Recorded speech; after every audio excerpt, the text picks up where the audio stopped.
the faceplates for you. That way they can find you on the cameras. Now all you have to do is wait. I'd recommend that you keep the spring locks wound up. Your breathing and your heartbeat are causing them to come loose. You don't want them to get too loose. Trust me.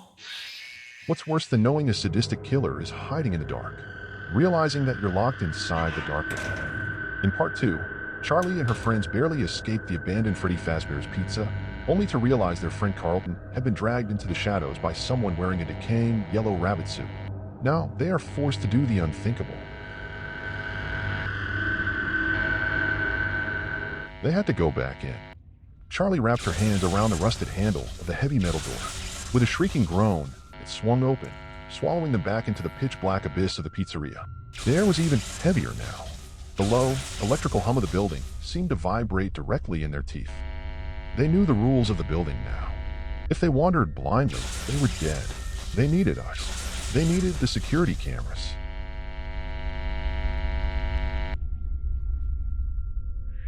They split up in the suffocating darkness, their flashlight beams bouncing frantically off the moldy walls. Charlie and 𝕋𝕙𝕒𝕟𝕜 crept toward the primary control room, locking the heavy door behind them. A bank of old CRT monitors glowed with a sickly green light, casting long, warped shadows across the tiny room. Charlie leaned over the console, her fingers trembling as she flipped through the static-laced camera feeds. Dining room. Empty. Arcade. Empty. Then she found him. On a hidden camera feed deep within the bowels of the restaurant, Carlton was tied to a chair. He was alive, but he wasn't alone. Pacing around him in the dim, grainy footage was a tall, unnervingly thin man.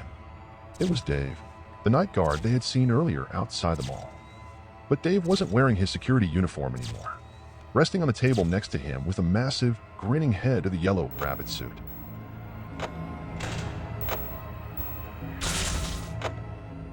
Through the muffled audio feed, Dave's voice hissed through the control room speakers. He wasn't interrogating Carlton. He was lecturing him. Dave traced his fingers over the empty, hollow chest of a spare animatronic suit. He leaned in close to Carlton, his eyes completely dead and flat, and began to explain exactly how the spring locks worked. All of the animatronic parts in this suit are still in it, Dave whispered, his voice trembling with a sick kind of reverence. They are simply held back by spring locks. It takes almost no movement at all for them to fail. Charlie watched in frozen horror as Dave described what would happen if Carlton moved too quickly. How the sharp steel and hard plastic would instantly drive into his body. How his vocal cords would be severed, leaving him completely unable to scream while he drowned in his own blood. Dave knew exactly how it worked. He described it with an intimate, terrifying precision. And in that glowing green light, looking at Dave's hollow, lifeless eyes on the monitor, a horrifying realization hit Charlie like a physical blow. You must be hearing things, silly. Dave wasn't just a security guard who found an abandoned building. He was the one who took Michael 10 years ago. The serial killer didn't just walk free. He came back. He had been living down here, hiding among the rotting mascots, waiting for them to return. We have to get to him right now. 𝕋𝕙𝕒𝕟𝕜 choked out, backing away from the monitors. But as Charlie reached for the door handle, she caught something out of the corner of her eye. Oh, calm down. I think it was just a mouse. She looked back at the monitors. Camera 1. The main stage. It was completely empty. Freddy, Bonnie, and Chica were gone. Before Charlie could even process what that meant, the faint metallic scrape of heavy footsteps echoed from the hallway right outside their room. And then the handle of the control room door slowly began to turn. Charlie stumbled backward, knocking a metal chair to the floor as the rusted door groaned under an impossible weight. It didn't just open. It was violently forced inward. A massive, decaying paw wrapped around the doorframe, scraping against the steel. The shadow that filled the doorway was enormous. It was Freddy Fazbear, but not the friendly mascot from Charlie's childhood. His heavy jaw hung slack, exposing rows of rusted endoskeleton teeth beneath the costume. His fur was matted with decades of grime, and he moved with a violent, mechanical shudder, his lifeless eyes locking onto them with terrifying precision. "Oh, we have to get out." 𝕋𝕙𝕒𝕟𝕜 screamed, grabbing Charlie's jacket and pulling her toward the narrow maintenance hatch at the back of the room. They threw themselves through the hatch just as Freddy's massive frame crashed into the surveillance desk, sending sparks and shattered glass raining across the glowing monitors. They scrambled frantically through the dust-choked ventilation corridor, their lungs burning, until they tumbled out into the open air of the main dining hall. But as they hit the checkered floor, the low, vibrating hum of the building suddenly died. The emergency lights snapped off. Absolute, suffocating darkness swallowed them.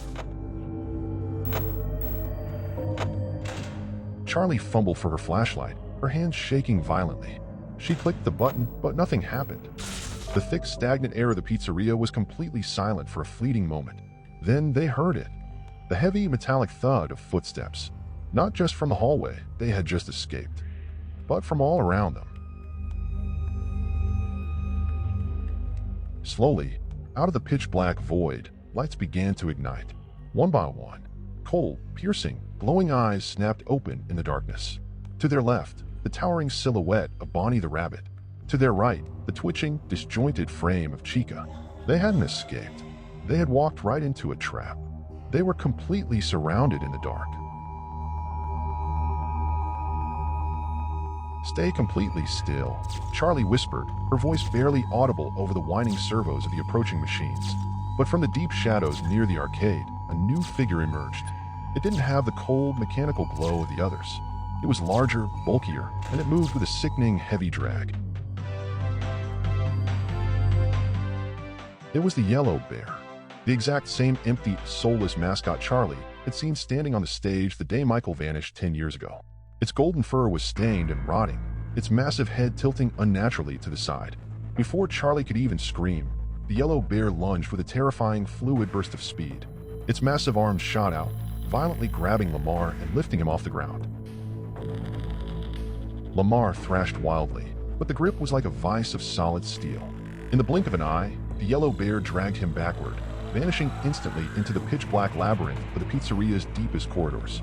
Charlie was left completely alone in the dark, the glowing eyes of the remaining machines slowly closing in around her.